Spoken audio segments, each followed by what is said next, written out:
Baik anak-anak, Assalamualaikum warahmatullahi wabarakatuh. Semoga anak-anak tetap sehat dan semangat belajar. Pada kesempatan kali ini kita lanjutkan materi sistem gerak pada manusia. Jadi kemarin kita sudah belajar sistem gerak pada benda, sekarang sistem gerak pada manusia.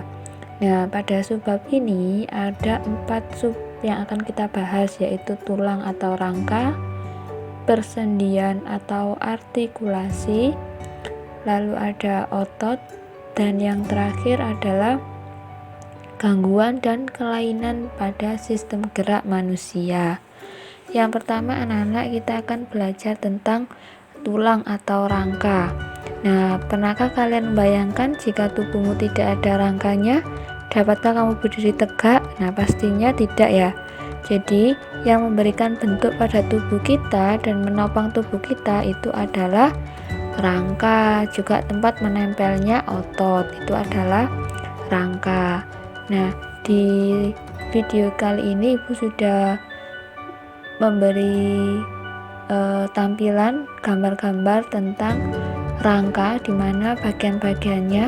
Yang pertama ada rangka kepala, yaitu pada tengkorak kita sudah ada bagiannya. Di situ ada dahi, tulang kepala, hidung, pipi, dan lain sebagainya. Lalu ada rangka anggota gerak, yaitu pada kaki dan lengan tangan. Nah, itu untuk kita bergerak. Lalu ada rangka badan. Jadi rangka itu selain untuk menopang dan memberikan bentuk tubuh, juga untuk melindungi bagian dalam, misalkan jantung, paru-paru, organ-organ dalam. Nah, di situ dilindungi oleh rangka badan. Jadi rangka badan itu tempat sebagai melindungi anggota organ dalam kita. Nah, di situ ada bagian tulang belakang juga, ada tulang punggung, pinggang, dan sebagainya. Berikutnya adalah persendian. Jadi sebelum kita melanjutkan mempelajari materi selanjutnya, coba kalian berdiri lalu gerak-gerakkan semua tubuhmu sesukamu. Nah, di situ mengapa kamu dapat melakukan berbagai macam gerakan, padahal tulang adalah sebagai penyusun sistem gerak manusia, dan tulang itu sangat keras serta tidak dapat dibengkokkan. Nah, itu semua dapat terjadi karena sistem gerak kita itu terdapat yang namanya sendi.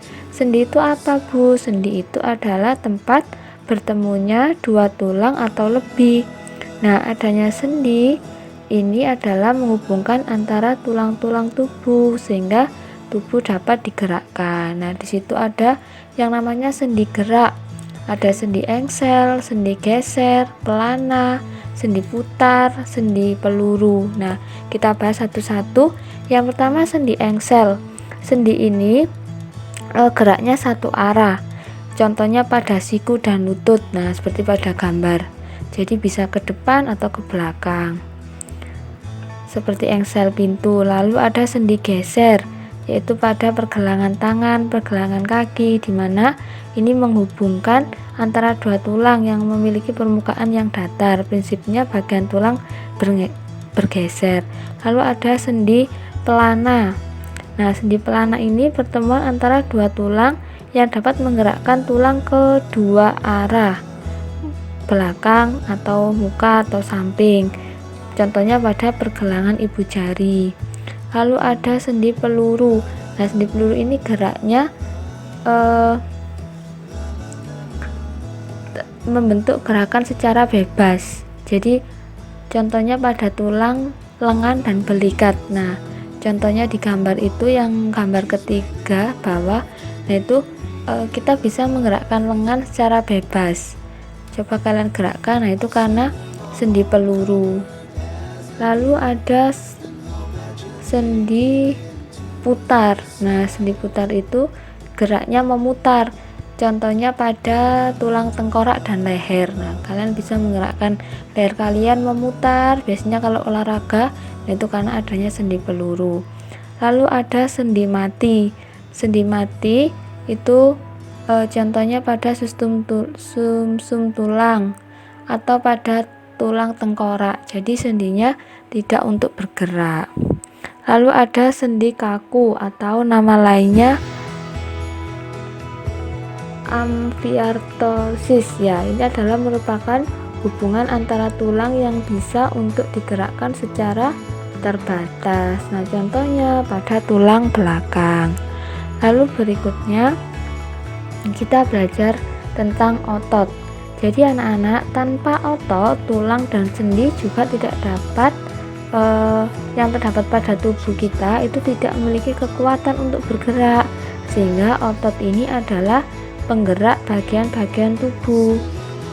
Nah, untuk itu otot disebut alat gerak aktif. Di situ sudah ada gambarnya bahwa ada otot rangka, otot jantung, otot polos. Jadi otot itu juga bergerak secara sadar dan tidak sadar. Otot rangka itu yang bergerak secara sadar, jadi yang ada pada rangka tubuh kita.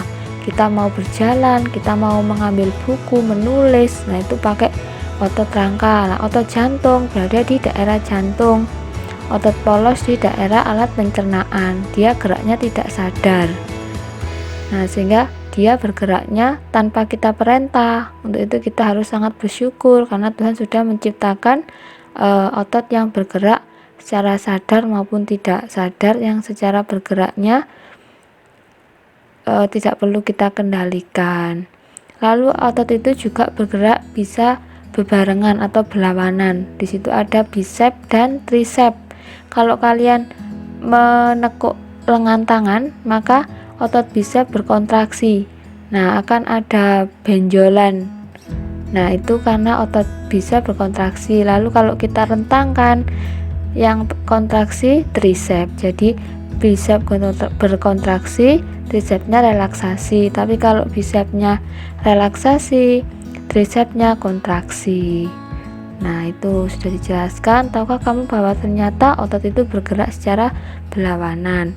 Lalu ada gangguan dan kelainan pada sistem gerak manusia. Nah, agar ini tidak terjadi, maka kita harus bisa menjaga otot tulang rangka kita. Yang pertama adalah faktural atau patah tulang. Nah, di situ ada secara tertutup maupun terbuka. Ini biasanya terjadi kalau terjadi kecelakaan. Nah, itu bisa terjadi patah tulang. Lalu berikutnya ada osteoporosis. Osteoporosis ini gangguan tulang karena reabsorpsi bahan tulang yang terlambat. Nah, ini karena biasanya kekurangan hormon. Jadi kayak pengeroposan pada tulang. Di situ sudah ada gambarnya, matriks tulang normal dan penderita osteoporosis. Lalu ada gangguan pada tulang belakang. Ada 3 yang kita kenal, ada kifosis, lordosis, sama skoliosis. Jadi ada gambarnya. Kalau kifosis itu terjadi benjolan ke melengkung atau benjolan tulang belakang yang berlebihan di bagian dada ke arah belakang, terlihat bungkuk. Jadi biasanya ini kesalahan ketika duduk, sehingga terdapat 3 gangguan itu. Yang kedua itu yang C ada lordosis. Lordosis itu kelainan dengan melengkungnya tulang belakang yang berlebihan ke arah depan.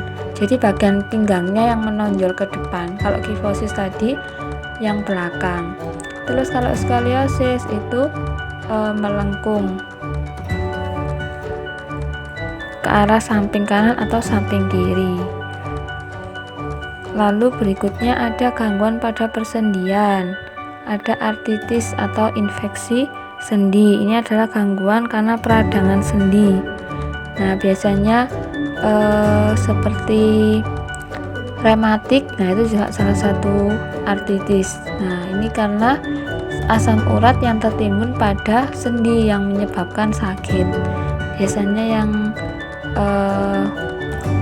sudah dewasa, orang-orang dewasa itu biasanya kena rematik. Nah, ini karena asam uratnya yang tertimbun pada sendi.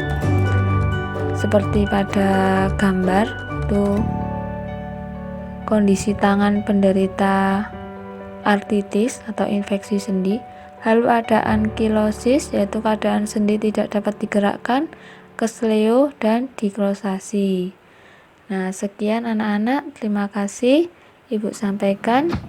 Semangat belajar dan selalu jaga kesehatan. Assalamualaikum warahmatullahi